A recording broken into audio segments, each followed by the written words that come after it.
Hello what's up guys, welcome back to my channel. तो कैसे हो आप सब लोग? हो बिल्कुल अच्छे होंगे। मैं बहुत अच्छा हूँ और बहुत दिनों के बाद मैं वीडियो लेकर आ गया। आज के वीडियो पे मैं आपको राधा कृष्ण का एक पोर्ट्रेट ड्रॉ करके दिखाऊंगा।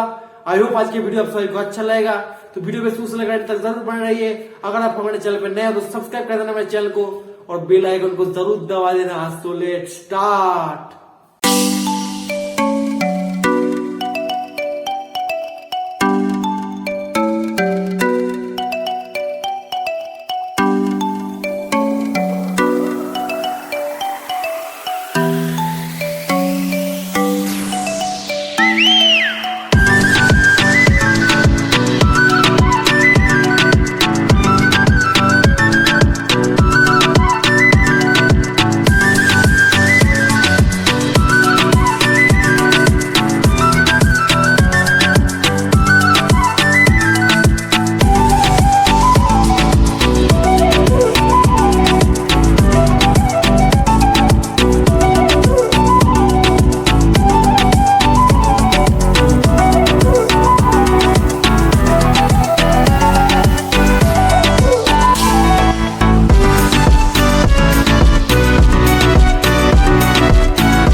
तो गाइस कैसा लगा मेरा वीडियो कमेंट करके जरूर बताना। अगर अच्छा लगे तो लाइक जरूर कर देना और आपके दोस्तों के साथ बहुत ज्यादा शेयर करना। आज के लिए सब इतना ही, मिलते दूसरे वीडियो पे, बाय।